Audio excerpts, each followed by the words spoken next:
I came home from work today to receive some very unsettling news from one of my roommates. It started when I went to let the dogs out into the backyard. Our back door is in the kitchen, so on my way to let them out, I passed by the oven and noticed that it was on. It surprised me a bit because my roommate, Mandy, was the only other person home and she had been spending most of her time back in her room due to feeling sick. Even so, I figured that I'd better ask her first before turning it off, on the off chance that she was actually using it. I went to the end of the hallway where her room was, knocked on her door, and asked, "Hey, is the oven supposed to be on? Like, are you using it right now?" Confusion and concern were immediately apparent in her voice as she replied, "What? No, I haven't even been out in the kitchen today." I shared her confusion and concern upon hearing this, but then pondered the possibility that Carl, her brother and our other roommate, had been the one to leave it on by mistake. I asked her if this could be the case, and she told me that Carl was still at work and had been since early that morning. This was when she and I began to piece together that something very strange had to have happened. I told her that I had just gotten home a few minutes prior. It was a little after 3 p.m. at that point, and I had left the house at about 7:30 that morning. She then informed me with horrific realization that around 11 a.m. she had heard noises coming from the living room, including a woman's voice, a chair moving, and the front door opening. She didn't realize at the time that I was at work, so she just assumed it was me and didn't think much of it. She then mentioned that in hindsight, though, the dogs were barking an unusual amount during this time. I asked her how long the noises coming from the living room went on, and she said that it was hard to tell because she was trying to sleep at the time, but that if she had to guess, maybe 20 minutes. Mandy, Carl, and I are the only current residents of this home, and as mentioned before, Carl and I were both at work during that time frame, so Mandy was the only person who reasonably should have been in the house. I thanked her for informing me of this and then went back to the front half of the house and did a quick comb of the area to check for anything else that looked out of place or missing. I didn't discover anything else out of the ordinary, and as of the time of this posting, nothing else has come of it. Update. Pretty small, but still pretty weird. I went to the hall closet to get more toilet paper for my bathroom, and I noticed an empty wrapper/packaging for a new pillow in there. I didn't buy a new pillow recently. I asked both of my roommates if they did, and Mandy said she bought a new pillow about a month ago, but that she threw the packaging away. This is my first time noticing the packaging in that hall closet, and I last went into the hall closet just a couple weeks ago, if I remember correctly. I will continue to post updates if I notice anything else weird, and if anything major happens in this situation, I'll make a whole new post to update you all. Thank you so much for everyone for all the concern, support, and advice that you've been offering. Huge update. New information and events have emerged that are almost certainly connected to this incident. Late last night, I woke up from a nap to find that Mandy and Carl were seemingly angry about something. They were initially in the living room, but then they stormed back into Mandy's room immediately after I walked in, and I heard pounding and cursing. I inferred from this that they were angry at me and started wondering about the possible reason. In any case, a few minutes later, Carl walked out to the living room where I was and told me, "Don't worry, we are not mad at you." He then returned to Mandy's room and said, "I have something very important to tell you," before entering it. Fast forward another short while later, and the two of them walk back into the living room, looking like they have something to talk to me about. They inform me that a source close to them was recently confirmed that there has indeed been somebody who's been standing outside the house and watching our home at odd hours. They have yet to directly catch them in the act, but they can tell it's happening based on hearing noises and reactions from our dogs. There have been a few more strange instances in the past few days leading up to this. First, when I woke up from an after-work nap one night, I went into the living room to find that all of the lights had been unplugged and the bulbs loosened. I also found that the lock on the door leading out to the garage had been jammed. Then a little while later, while I was in the kitchen making dinner, I found that the microwave and the toaster oven were both also unplugged. The lights being unplugged thankfully turned out to have an innocent explanation, that Carl was just trying to save on the electric bill. But when I asked him about the microwave and toaster oven, he had no idea. He said he didn't do that and he doesn't think Mandy did either. He tried to say that they must have come unplugged by accident, but frankly I very much doubt that. The part of the wall where they're unplugged in is a little corner that gets virtually no hand traffic, so to speak. On top of that, the microwave plug is thick and sturdy, certainly not the type to accidentally come unplugged just from somebody bumping into it with their hand. So with all of this considered, the idea that they could have come unplugged by accident simply wasn't plausible. As for the lock on the door to the garage being jammed, that had the creepiest explanation of all. I'd forgotten to ask about it at the time that I was asking about the stuff being unplugged, but They ended up bringing it up last night when they were filling me in on everything else. They told me that they had found the door out in the garage that leads to the backyard unlocked. None of us used that door in months, so somebody had undoubtedly picked the lock on that door and gotten into the garage at the very least. Their discovery of this led to them taking the extra precaution of double locking the door that leads to the garage from indoors. Mandy also brought up to me an extra chilling detail about the previous incident that she had forgotten to mention until then. You may recall that one of the sounds she heard coming from the living room was a woman's voice. Well, she informed me that the voice she heard sounded a lot like mine, and on top of that it sounded muffled as though it were coming from a recording. This means that there is a very real possibility, even likelihood, that whoever was behind this incident had somehow obtained a recording of my voice and was purposely using it to make it seem as though I was the one in the living room at the time. They even seemed to have an idea about who it was but remained vague about that, presumably not wanting to jump to any conclusions. I was able to gather that they definitely believe it to be a man though. However, upon further discussion, we came to the conclusion that there are likely multiple people involved. A theory that we all had to varying degrees was that Carl's ex Ashley is behind this in some way. She and Carl had a very nasty breakup last summer, and she's displayed unhinged behavior towards him and Mandy ever since, including breaking in on 2 separate occasions. After the second time, Carl finally got a protective order against her, but that hasn't stopped her from seemingly trying to get around it. She hasn't directly shown up during the times that we're home, but she has been texting both of them from unknown numbers, on and off a few times, and even managed to hack their Facebook accounts just a couple of months ago. On top of all of that, Carl has confirmed that Ashley does indeed know how to pick locks. I also noticed and pointed out that all the major incidents seem to be occurring during times that I'm not home, and brought up the suggestion that this could be deliberate. One of my friends who I had described the situation to had said that if this person is indeed deliberately carrying out their acts when I specifically am not home, it likely indicates that their vendetta is only against Mandy and Carl and that they do not want me involved in the crossfires. That lends credence to the theory of Ashley being involved. For all of her anger and erratic behavior towards Mandy and Carl, she had never had a single negative interaction with me personally. She showed fondness for me and we parted ways without any hard feelings after Carl ended things. When I explained all of this to Mandy and Carl, they found that made a lot of sense.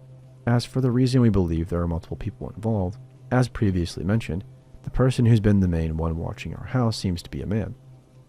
But the one actually picking the locks and entering is most likely Ashley herself, or maybe one of her female friends, since they would have light enough tread to come and more effectively slip in and out secretly. A lot of this is still speculation, but given all the circumstantial evidence, I have a feeling that we are not too far off with our intuition of what's happening.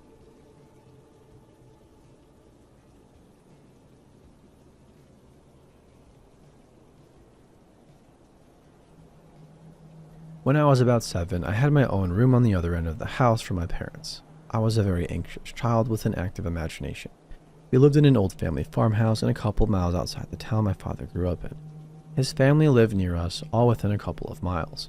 My aunt had lived in the farmhouse before we did, before I was born, but moved out after she and her husband divorced. One night I woke up and saw a man standing in the corner of my room. I ran to my mom and dad's room screaming. My parents rushed in and, saying nothing, assumed I had a bad dream. I got to sleep with him the rest of the night. The next night I woke up and saw the man standing outside my window. Again I ran to my parents and again they saw nothing. This occurred for about 2 weeks every single night. Sometimes the man would be in my room, sometimes he'd be right outside. My parents never believed that he was real. Until one night when I woke up to the man standing above me. He was blocking my path to get out of my room, to even get off my bed. I was terrified and we stared at each other for a long time in silence before he walked out of my room, straight out of my bedroom door. I finally gained enough courage to race out of my room and wake my parents. By this point, they were tired of the sleepless nights caused by the overactive imagination of their child. I think my dad walked to my room just to comfort me, saying, "No one is in your room, honey. It was a dream." Except it wasn't. The large muddy boot prints that stained the wooden floor were proof of the man. Eventually, my dad found out my aunt's ex-husband had been released from a psychiatric hospital where he was being treated, and he returned home. He still had a key to the laundry door. My aunt failed to tell us that she didn't change the locks. My aunt's ex-husband suffered PTSD from being a prisoner of war while in Vietnam. He self-medicated and fried his brain. Though we never knew why for sure he did it, he was found deceased soon after in a riverbed. I don't think he meant me any harm.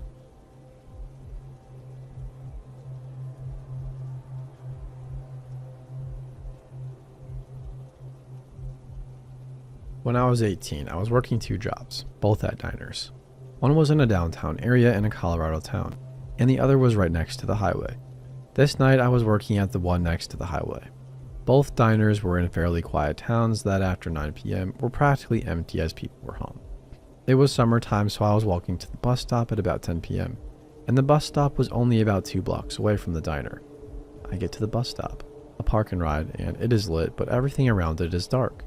I had walked the 5 minutes in darkness, more scared of bears than the thought of people when I really should have been more scared of people. I sit down on the bench and know my bus will be there in about 15 to 20 minutes, so I'm reading but keeping an eye on my surroundings. 2 men walk up to the stop and sit 2 benches down from me. They start talking loudly about how pretty I am and how I shouldn't be alone. They're homeless, and typically in this town people are calm and almost everybody knows everyone, so I just ignored it, knowing the bus would be there soon.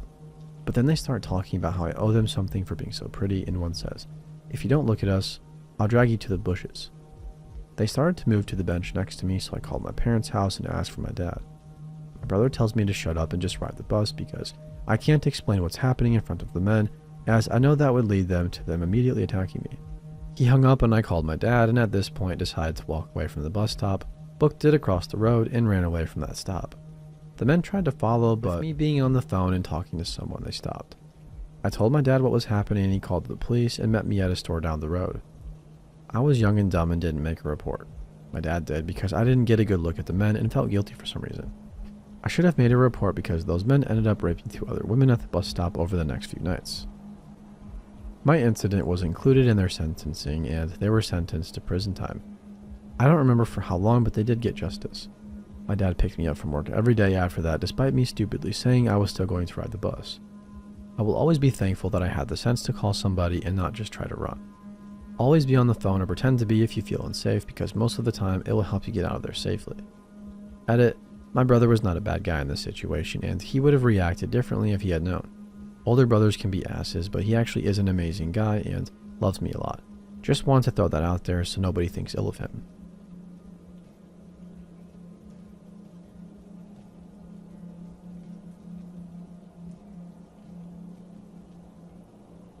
I, female 31, stays away from home on a business trip. About an hour ago, around 8:30 p.m. here, I had just gone back to my room for a work dinner. I heard shuffling in the hallway and peeked out of the peephole. I saw a figure seemingly outside the room to the left of mine, looking outward. They were knocking lightly and said twice quickly, "Hello, hello." Then it sounded like the door opened and closed. I was like, okay, they must have forgotten what room they were in or something, and somebody let them in. I walk back to the main part of my room and I hear shuffling again. I look out again and see a figure. I can't really make out what the person looks like, but I see them on the other side of the room this time, and again, hear light knocking and said, "Hello, hello." Now I'm starting to get a weird spidery sense of like, what the heck is going on? I see the figure leave and think, okay, that was weird. Then I again start hearing shuffling. I start walking toward the hotel room door and hear a light knock on what sounds to be my door. Again, I hear, "Hello," and immediately after, somebody attempts to open my door. Thankfully, I had the cross latch pulled over, not the deadbolt though. My heart stopped as I stood there and watched the door hit the latch and fall back shut. I called the front desk and informed them that somebody had just tried entering my room and I'm not staying with anyone. The front desk attendant just replied, "I don't have any housekeeping up there," to which I replied, "Okay, well that's concerning. Can you please send somebody up to check around?" The attendant replied, "Well, there's no manager on duty," to which I asked if I should call the police instead because I was worried, as I started to cry a bit. She replied that I should do what I thought I needed to. I hung up and cried for a bit, not sure what to do. I didn't want to ask for another room because I'm too scared to leave now. 10 minutes later, the hotel phone starts ringing. I was honestly feeling really scared to answer, but I did. It was the front desk again, and she said the police were going to be coming to my room and she didn't want me to panic when I heard somebody knock on my door. I said okay and hung up. I sat there and thought, how do I know this is legit? Whoever tried to access my room had a key. Otherwise, how else would the door have actually opened? A few minutes later, as expected, I hear a knock. I looked out the peephole and saw 2 male officers. I didn't ask to see ID, which in hindsight probably would have been the smart thing to do, but I was so shaken up and not really thinking. I opened the door and they asked what was going on. I told them all that I explained above. They said it was good that I had the cross latch pulled over because the door would have opened if not. I responded, "It's a hotel, what do you mean? What's the point of the access card then?" And wiggled the handle. We were in the hallway talking with my door open. Then they took a pause and they were like, "Oh, it automatically locks." Again, I'm like, "Yeah, it's a hotel." So when they had me shut the door and open it with the key to test it, sure enough, it didn't open without the access card. Then they said it was probably housekeeping. I responded that the front desk attendant told me there was no housekeeping up when I called. Plus, it was 8:30 p.m. Why would housekeeping be coming by at that time unless I had requested someone? Plus, I noticed housekeeping had already been by during the day because my trash was emptied and dirty towel was gone.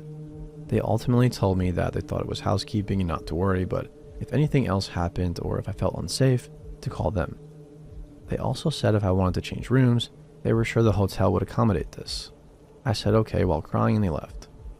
Now I'm just sitting in my room crying, lying under the covers in my clothes. I'm sure I won't sleep tonight. I'm also too afraid to change rooms because I don't want to leave this room. I have the cross latch pulled over and the deadbolt locked. I think I'm safe. Am I being paranoid? Or was it probably housekeeping? Should I be doing something different? Edit.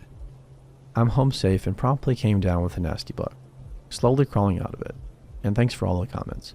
I really do appreciate this community for making me feel like I did the right thing. And although some of the comments made me more paranoid, example like people looking through the peephole from the hallway, overall it made me feel not so alone and distracted me a bit while I was up all night. I think so often people are afraid that their reaction to a situation is over the top and or embarrassing. I'm glad I followed my gut and reacted the way I did to do what I could do to stay safe. I was able to speak with my manager the next day when she came in at 11 a.m. Unfortunately, the response from her was disappointing, just like the night shift front desk clerk and the morning shift front desk clerks when I clocked out. Needless to say, I will never stay in this hotel again and I will be avoiding this large chain as a whole.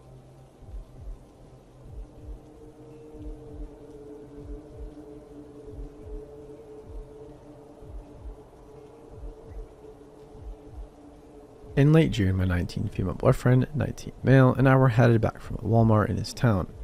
We live an hour apart and I was visiting. I was driving on somewhat of a back road and there was a four-way stop. Across from me was what looked like a work truck, parked behind another car and flashing its brights. Nobody else was at the intersection, so I decided to go ahead and keep driving. As soon as I pulled out, a car came speeding, somewhere around 90 miles per hour in a 30 miles per hour zone, from around the corner and almost T-boned my car on the passenger side. Luckily, I sped up and got out of the way, and the car swerved and stopped on the side of the road and flashed its hazards. We were freaked out. Maybe it wasn't the right thing to do, but I kept driving because nobody was hurt. Probably just shaken up and scared. So we kept driving and my boyfriend was guiding me through the roads and we were talking about how bizarre it was that we didn't even see or hear that other car. Then I noticed there's a car behind us. It's probably 1,000 feet behind, so I don't think anything of it. And it keeps getting closer and closer. Finally, this car is on my ass. Once he's there, he turns on an extremely bright light and it nearly blinds me. We realize it's the work truck that was across the intersection. I ducked down out of the way of my rear view so I could see the road and kept driving, even speeding up a little bit. My boyfriend tells me maybe we should pull over. Maybe somebody was hurt and they were flagging us down. But we were on a back road with absolutely no light posts and nowhere to pull in that was well lit. Absolutely not. Eventually, my boyfriend had to hold the wheel for me because I couldn't see at all. My vision was blurry and spotty. I started to pull into a neighborhood, but the truck started passing me and we almost got into another almost accident. The neighborhood was dark, of course. The truck slows down to a stop and backs up so that it's directly behind us, still on the main road while we are parked in this neighborhood. The driver starts shining a flashlight at my car, mostly at me. Then it goes over to my boyfriend. After it gets to him, the light shuts off and the truck slowly pulls off and leaves. My boyfriend and I were shaken up, and once I regained my vision, I drove us back to his apartment, wary of the cars around. We told his dad about it, and he said it's a good thing we didn't get out of the car. People get murdered all the time from this kind of stuff. We thought it was just weird, but thinking back on it, that driver probably saw me and targeted me, and once they realized there were two people in the car, they didn't want to deal with that and left. They wanted me, it seems like. What do you guys think?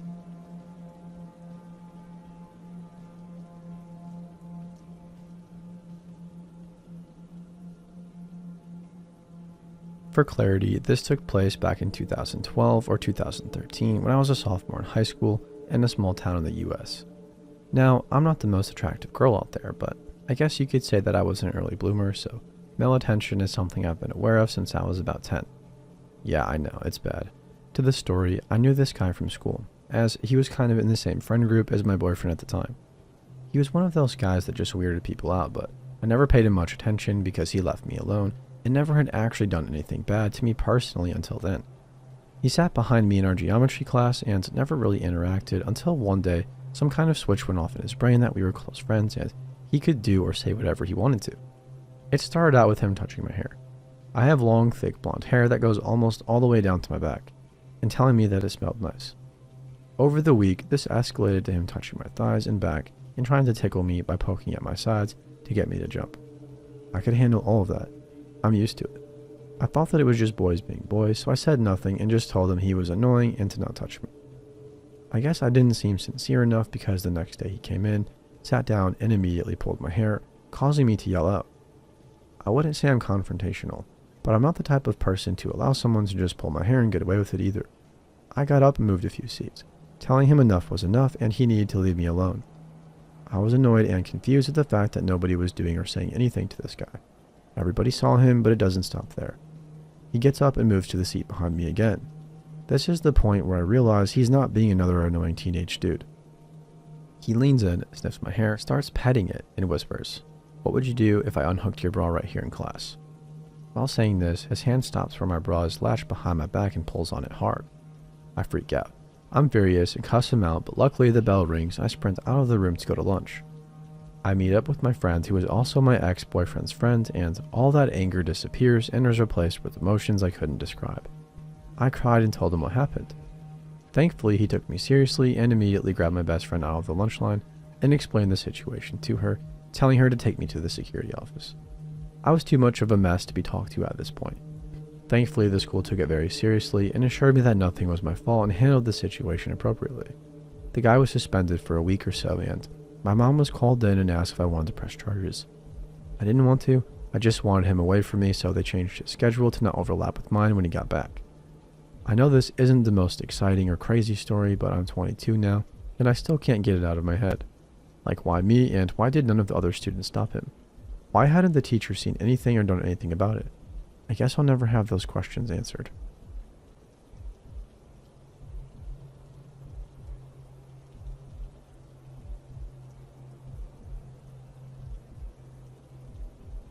About a year ago, I was working as a wage slave cashier at my local Arby's. At the time of my encounter, I had been working there for just about 3 weeks, so I was used to the stuff that normally goes down in the lobby of a fast food place past 8 p.m. Lots of stoners. However, things would usually stay pretty normal before then, which is why the man that I'm going to talk about struck me as odd.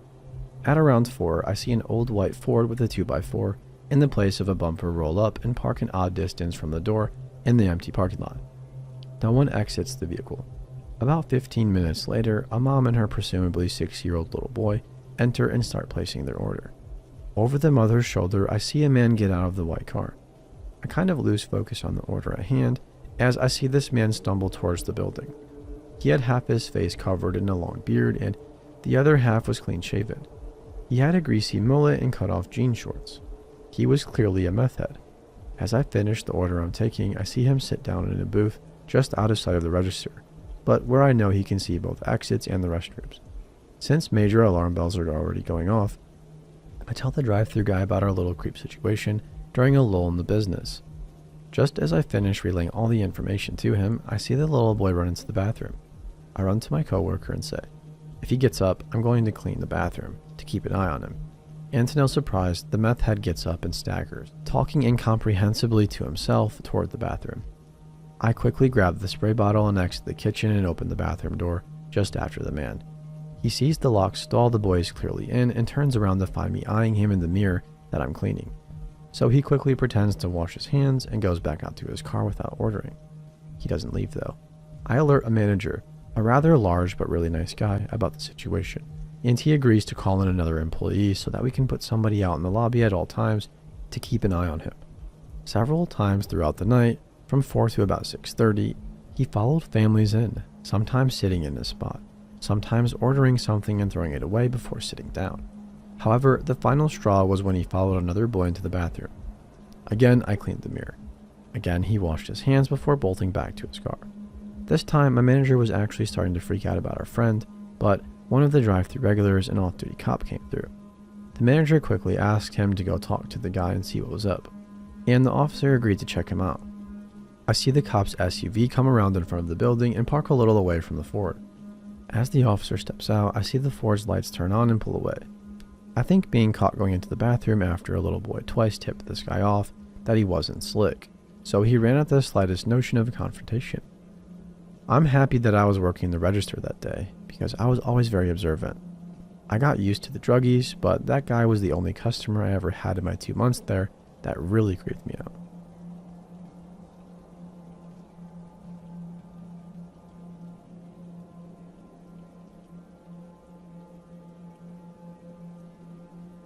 So today has been a particularly slow day at work, and I've been killing time reading these scary stories. Maybe enough time has passed and I can share mine. I had this friend who was really into the occult. Unfortunately, I was the one who got him turned into it. We had a mutual appreciation of the paranormal and all things weird, so I thought the subject would interest him. He started going deep into the subject to the point where he wouldn't talk about anything else. He would actually interrupt a conversation and force the subject back to occult matters. Kind of rude, but sometimes people go through phases where their interest is all they want to talk about. It was mostly a forgivable offense. I think I should mention that this particular friend didn't have a very large friend circle. His depression and introverted nature kept him inside a lot. He didn't have the best luck in relationships with women either. His world was kind of small, and I did enjoy hanging out with him, so I did my best to be a good friend. I didn't want to just brush him off because he was acting a little bit weirder than normal. Honestly, for the longest time, he was a totally normal guy. We would chat and play games together on the PlayStation. Sometimes we would even go see movies, with my boyfriend accompanying us, of course. We all hung out at the park, went swimming, and overall we had a good time hanging out. Then things started to go downhill when he started to smoke DMT. Personally, I think psychedelics can be amazing tools that can offer insight into your life, but they should be treated with respect for sure. My friend got to the point where he was making it himself. Apparently, it's a pretty easy thing to do after a meager amount of research, and he was smoking it daily multiple times a day. For those of you who aren't familiar with that substance, when you smoke it, you get transported to a different world, an entirely new plane of existence. Your body and yourself doesn't exist anymore. You're just exploring this alternate reality dreamscape. My personal experience with it led me to seeing a dragon once in this kaleidoscope of a thing. People see all kinds of different things there. Imagine what it does to a person when they're smoking it 30 plus times a day. He started telling me things like he was reincarnated Osiris. He said he was seeing Egyptian hieroglyphs all over the place in waking life. Apparently, he had 4-hour-long conversations with entities in his bedroom, even when he wasn't smoking DMT. Of course, I was very scared to hear all of this, and I told him he needed to take a serious break. No drugs at all for a few months so he can find solid footing in reality again. At this point, I was still hanging out with him because he obviously needed some help, and like I said before, he didn't have very many friends that could give him that. He was also the black sheep of the family, so I knew he wasn't getting any kind of support from them. He was really close to his sister, and I did reach out to her on Facebook to express my concerns. I pushed her to talk to him into getting some psychiatric help because he was slipping past the point of no return. I'm not really sure if she took my messages seriously since we didn't really know each other. Plus, she was at least 6 years younger than us and possibly didn't grasp how serious the situation was becoming. In any case, I'll jump forward now to the part where things start to get really creepy. My boyfriend had made arrangements to hang out with our friend at the park. I didn't really want to go because I felt like I needed a break from him and his nonsensical ranting. I just couldn't deal with it on that particular day. My boyfriend said he wasn't all that bad, and we went anyway.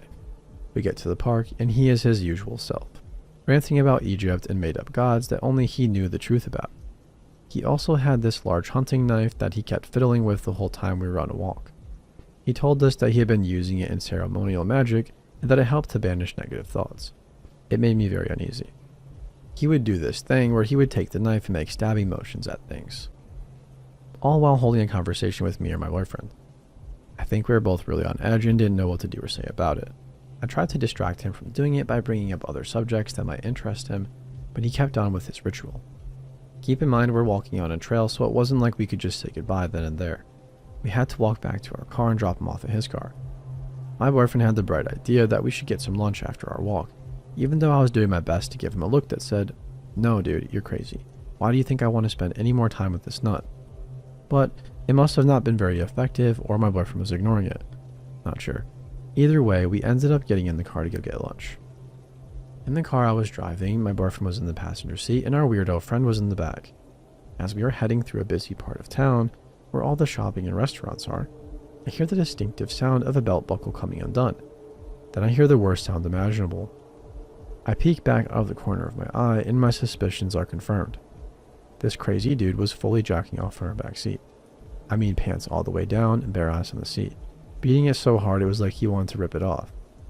Instantly I felt sick to my stomach and all the nervous energy I had throughout the day popped up into my head. I was trying to not shake and trying to ignore it and drive through heavy traffic. I kind of had a freeze response, I guess. The whole time I kept thinking about that huge ass knife he had in his pocket, and obviously he was completely off his rocker now. I was afraid to say anything or confront him because I didn't know how he was going to react. This part is nuts, but my boyfriend didn't seem to notice, and the whole time he kept rambling on about who knows what. I couldn't listen because my thoughts were 100% focused on driving and trying to act like I didn't know what was going on in my back seat. We get to the restaurant and my boyfriend runs inside to grab food. I'm left alone in the car with our friend and I try to act like I'm browsing on my phone, when really I'm watching and listening as hard as I can. We don't talk. My boyfriend gets back and I complain that I'm tired. It's been a long day, let's drop him off. So I drive us back to our friend's car and he doesn't get out of our vehicle. He's just sitting there. I have to get a little bit rude and ask him to please get out and go home. He gets out of our car and walks over to his passenger side. I start getting really scared and I suspected the worst. He pulls out a gun of some kind of bag he had on the seat and he just walks over to our car with it. I don't know why the heck I did this, but I was so mad, I got out of my car and walked up to him. I was maybe 3 feet away and could see it was a loaded 9mm. I kept asking over and over, "What are you doing?" Because apparently that's all my brain could think to do. I told him to get into his car and go home. He never said anything during this whole time, just kind of cried and had this wild look in his eye. For whatever reason, he got back into his car and drove off. I told my boyfriend obviously we are never hanging out with him again and that I don't even want to talk to him anymore. No contact. A few months pass and he occasionally messages me through the PlayStation or texts my phone. He says a lot of random stuff and I ignore it. It turns out he moved to Tennessee near Nashville. I don't know why. He had a roommate and I think their girlfriend lived there. I'm not really sure about the situation. I think maybe he's turning his life around and getting a fresh start down there. I think it's best to cut all contact and let him regroup. I'm not interested in any kind of friendship with him, and I know he needed help beyond what I could offer. Again, I reached out to his sister and let her know that he had a gun. She managed to get it from him somehow, but it did very little good in the end. I get a call around 11 p.m. one night that wakes me up.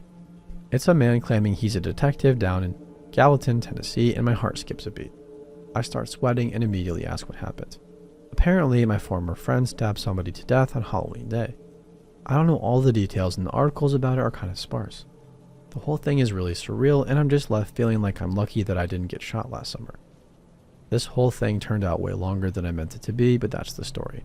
I'm still feeling creeped out by the whole ordeal and I'm kind of feeling sick after writing all of this.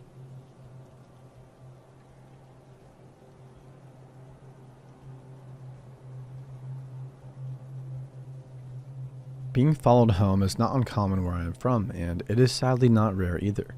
Men will see you walk at night, or even during the day sometimes, and catcall to get your attention.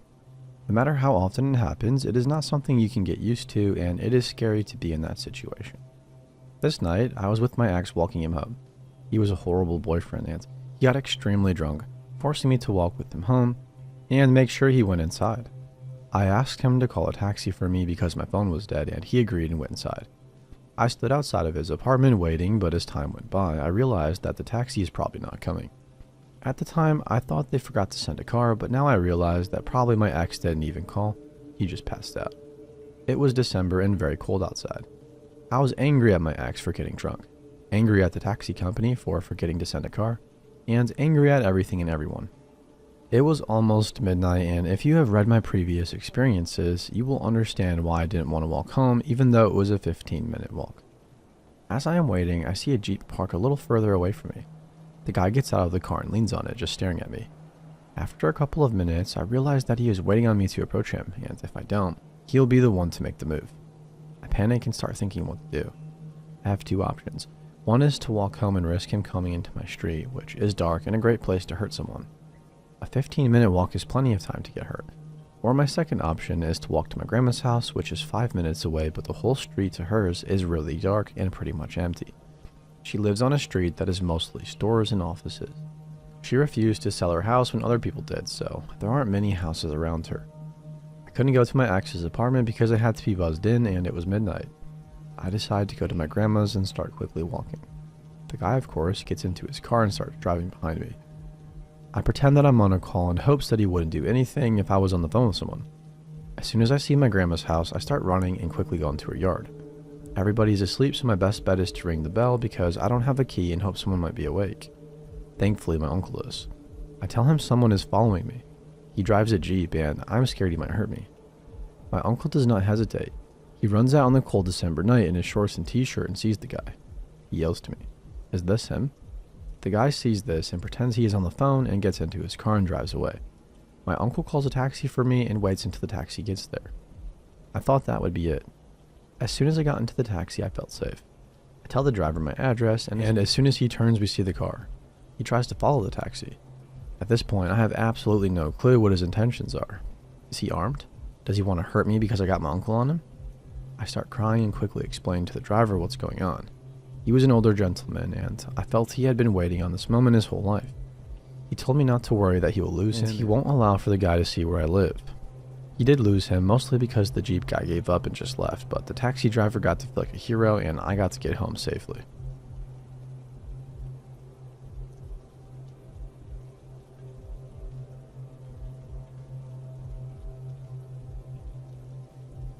So I met up with a dude who was coming on too strong and kept pressuring me to meet him in a secluded park before our movie date. I told him if we met at a park at all, it had to be one of my choice, which he agreed to. We met. As we walked, he suggested walking down a dark path, which I disagreed with. Then he suggested that we go catch our movie. I went to my car and was going to meet him there, and this dude literally ran away and drove off. I was shocked and laughed and realized he blocked me from everything. Then I started to realize how strange things were. I told my friend, and she used her amazing research skills and found this guy's name, which he was completely lying about. Well, guess what? She got on Tinder and eventually matched with him. And the things he was saying were uncanny. First of all, he was lying about simple things and used exact phrases he used on me, like if I were clean, etc. Then he also tries to meet my friend at a park that he tried to get me to go to, which is super secluded. What throws me off was his defensive comments about sex when it came up in conversation, and how as soon as it was brought up, he talked non-stop. He also kept telling me to wear a skirt in all black. He talked about my clothes a lot on those 3 days we spoke, and really wanted details on what I was going to wear. He was a conventionally handsome guy who should have no trouble getting women, but I don't know. Something just rubbed me off so wrong. His talk about sex makes me think he wanted to spread something, and he met me just to see if I was a good candidate. Clarification, I did not wear what he insisted I wear. And I did not tell my friend to meet him. She matched with him while I was literally still parking in my car, explaining everything that happened. I did not meet him at the park he wanted me to, and I met him at a very busy public park. I believe the STD thing because he kept talking about sex, asking if I had anything, wanting to know my sex history, and looking very sickly. In his pictures, he was muscular. In person, he had sunken eyes and was very thin, which reminded me of people with untreated HIV I see at work often. I know I was dumb. I have bipolar disorder, and mania does blind my judgment, and I was not thinking clearly. I just wanted a thrill and had this urge to feel something. It's not okay, and I agree.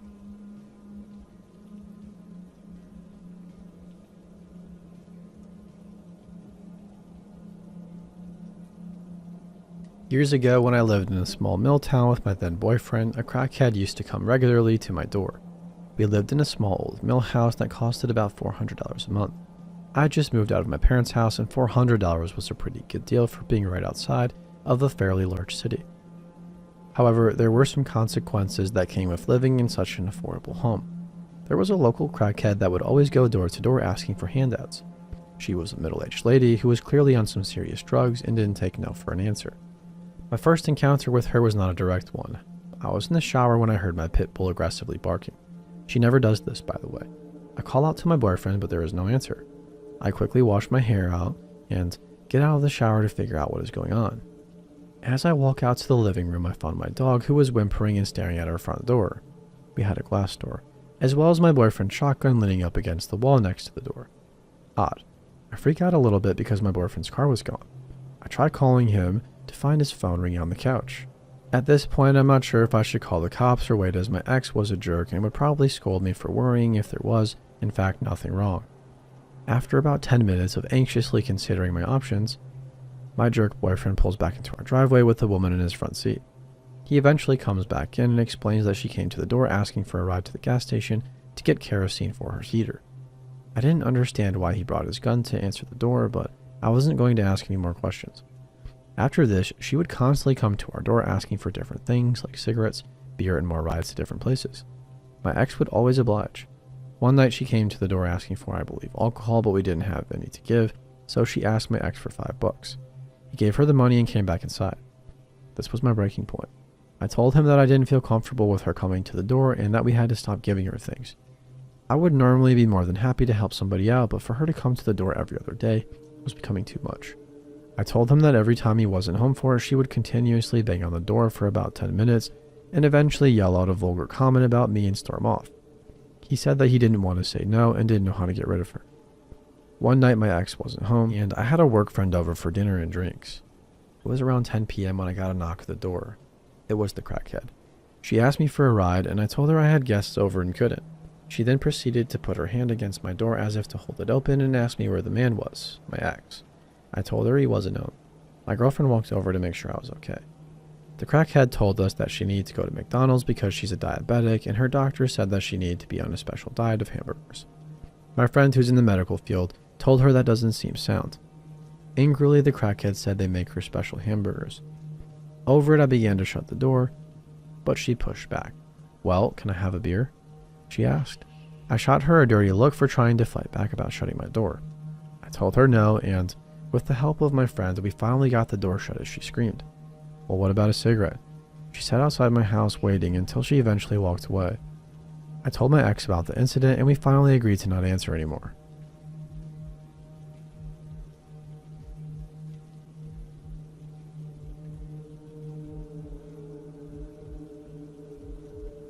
My 35 female ex-friend, 36 male, let's call him Will, and I met in early middle school through a mutual friend. I always kind of got the feeling that he liked me, but we were never super close and he never made any kind of actions and I never felt romantic feelings toward him. So I let it go. Fast forward to a few years ago, we bonded over our love of watching professional hockey games. I moved to the city for college and he's remained in our hometown 4 hours away. In the meantime, he'd married a very nice woman whom I met a few times, and he even brought her to the city for one of our periodic visits. Sometimes in the summer, we would go to baseball games. One year, we traveled to a neighboring city to go to an on-the-road hockey game. The city was only 2 hours from my house, so we came there. We drove, watched the game, saw the sights, and drove back to my house later that night. He crashed on my couch and left in the morning. Here's where it takes a turn. I'd let Will know that I could take over driving if he got tired. He later told me there were a couple of times it got dicey there, but he didn't say anything at the time and drove the whole way. He also tailgated constantly. Needless to say, I felt unsafe in the car. A few days later, I posted a pot of chili I'd made on Instagram. He then told me through 3 different mediums, Facebook, Instagram, and text, that he'd love to come over for dinner and he could be there ASAP. Keep in mind, it's a 4-hour drive between our houses. That, coupled with the fact that I knew he was having marital trouble, his wife was in a traumatic car accident before they met and is still struggling with health issues, so sometimes can't fully engage, and that I'd always had the feeling he liked me, made me uncomfortable enough to ask for some space. Surprise, surprise, he didn't respect my boundaries, which led me to go no contact. I posted on Facebook warning our friends about his behavior and blocked him, told him not to text or contact me again. Good news. I have since moved. He has no idea where I live. I've made it clear to friends not to tell him and that they've all understood and said that they noticed erratic behavior from him. Fast forward another few years, out of the blue, he tags me in a year in review posts in which he took a video of him burning the book I wrote. I'm an author and published a short story collection a few years ago from a brand new username that I'd never known about and thus had not been able to block. I blocked this one and posted another message to my friends, who offered a lot of great help and advice. Since he hasn't made any overt threats and physically stalked me, I can't legally do anything but jokes on him. He already paid me for the book, and hundreds of physical copies still live in the world, as well as master docs on my and my publisher's computers. Congratulations on failing to hurt my feelings.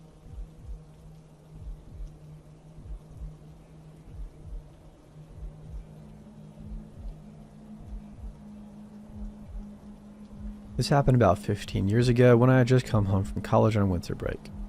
Home this time was not the house I grew up in. My parents had just moved closer to our small city, so it just didn't feel the same to be in a different space. Maybe that's what triggered my worry.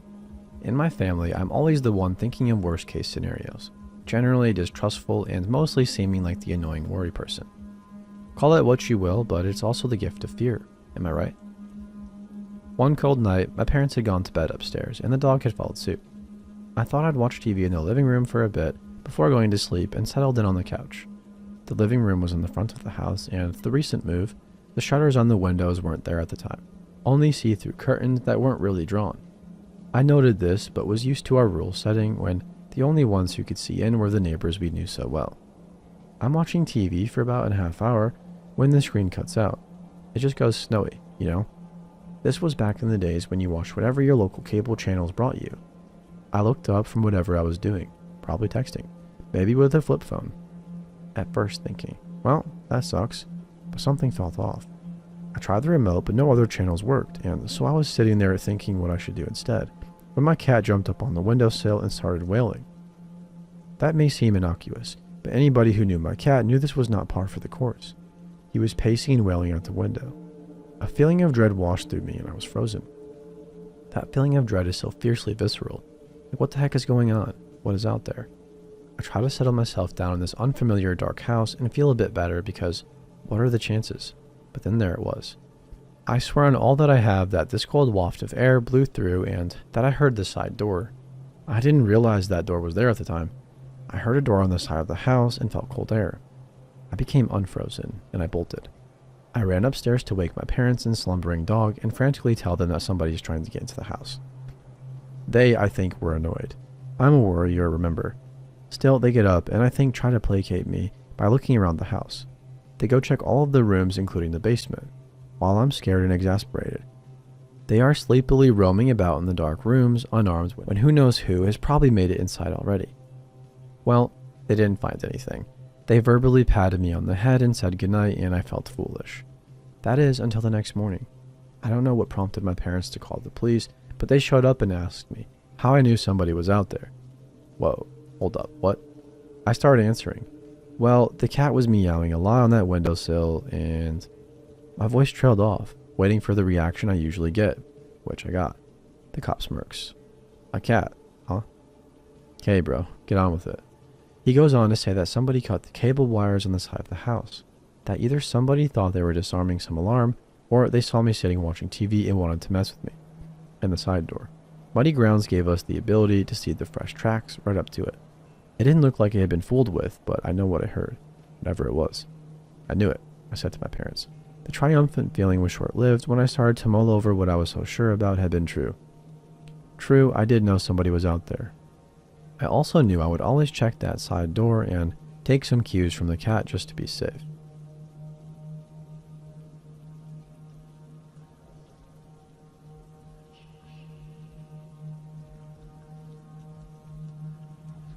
My girlfriend and my mother hated each other. My girlfriend and I had been dating for several years since college. She was about 3 years older than me and had been married and divorced when she was quite young. When I first saw her, I thought she was the most beautiful woman I had ever seen. When things were going well with her, our relationship was like magic. Whenever we were together, the rest of the world seemed like vague blur happening distantly outside of our little paradise. We had never taken our relationship to the next level of living together or marriage for two reasons. Firstly, it was pretty unstable. About every other month, she would break off with me for about a week. Then she would call me and get back together because she was incredibly lonely and missed me, as she really had no other friends. She was always playing games with me, saying these vague statements that could be interpreted any number of ways, inventing imaginary guys who were crazy about her to make me jealous. This all should have been a huge warning to me because she was very attractive and super intelligent, yet she had an incredibly hard time making social contact with anyone other than me. I had been a very shy, awkward guy in high school, and she was the first attractive woman who ever showed an interest in me. So basically, I was a sucker for her and forgave her game playing and other devious behavior.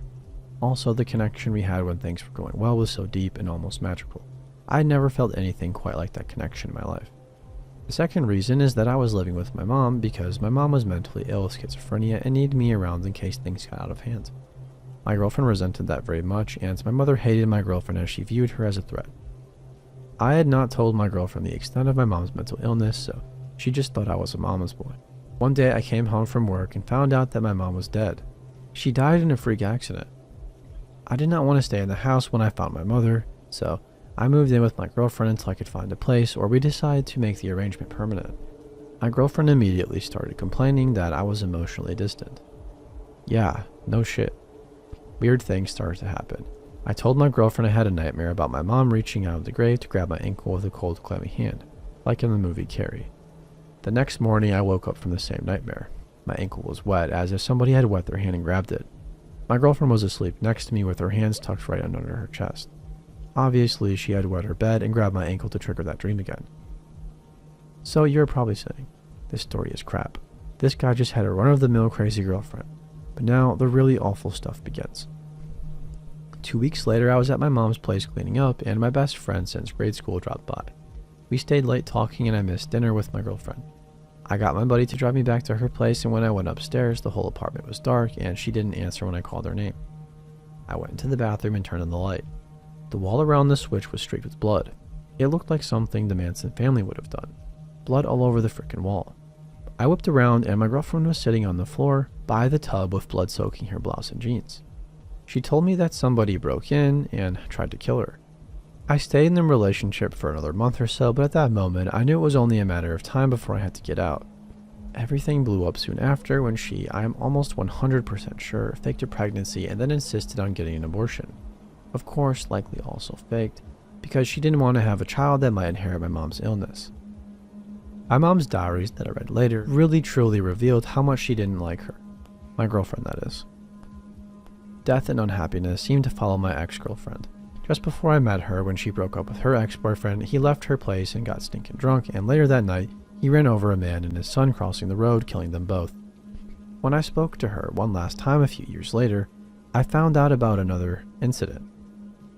My by this time ex-girlfriend had gone to New York for a work-related meeting, and she brought some bed bugs from her motel. Her apartment building became infested with bed bugs for over a year, and her next-door neighbor ended up dying as well. They had engaged in several huge arguments over this, talking about the bed bug situation. Another death she had a hand in was her ex-husband. I found out from a mutual friend that after she and I finally broke up, she started contacting him again and continually led him on to believe they would be back together. This went on for several years, and when she told him finally that it would never happen, and they would always be nothing more than friends, he was found dead a year later. With no proof who has been doing the killing, we were never able to get justice. She obviously tried to destroy my psyche, but at least things didn't go that far with me.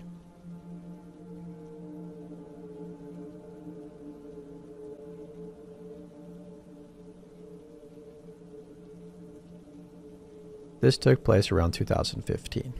My ex, 26, and I, 25, lived in an apartment that was basically a house split up into 3 apartments. We had the whole top floor, and the downstairs consisted of a medium-sized apartment and a small studio-sized apartment. It wasn't a great neighborhood, high crime rates, gang activity, and stuff, but I had grown up in the area on and off over the years, so I felt fairly comfortable. Anyways, the medium-sized apartment was occupied the whole time by some douche who we tried to not interact with much. But the studio was empty when we moved in. Eventually, a couple months into us living there, a guy moved into the studio. He was an older guy, 50s, with long white hair. He presented himself with this wholesome hippie vibe. We, being friendly, decided to invite him up to our place one day to hang out with our friend group. We shared beers, weed, played music, and laughed. I hung out with this person a few times because he seemed fairly harmless. New tenant Jay, my ex, and me. It wasn't long after meeting him that red flags started showing. At one point, he started casually talking about smoking crack and meth. After he left, Ann and I agreed that as long as he doesn't bring it, the crack or meth around us or smoke in front of us, we will mind our business, but I also said that we shouldn't openly invite him over anymore. Well, he got comfortable knocking on our door at random times of the night whenever he would hear us hanging out with people. And unfortunately, One of our friends ended up being into meth as well and started hanging out with Jay on his own. We shared a stairwell with Jay. The other apartment had its own separate entrance. Eventually, I started coming home to random people hanging out on our dark stairwell waiting for Jay. This is when I really started getting uncomfortable. It was no longer about minding my own business. I was assertive and would ask and state, "Why are you sitting here? Do you live here? Jay isn't here. You need to leave." Coming home late at night to Jay's crack buddies waiting in the dark definitely wasn't a good feeling. I didn't want to be responsible for somebody getting evicted and ending up on the streets because I know that addiction is a heck of a thing, but I ended up telling the landlord what was going on. He just said that he would give Jay a warning and that if there were any more issues, then to let him know. Well, shortly thereafter, N comes home from work with a bewildered look on his face and says Jay is lying in a pool of blood at the bottom of the steps. So immediately I followed him downstairs and saw that Jay was at the bottom on the outside steps, not the stairwell, covered in blood and not moving. We started tapping his shoulder and yelling his name.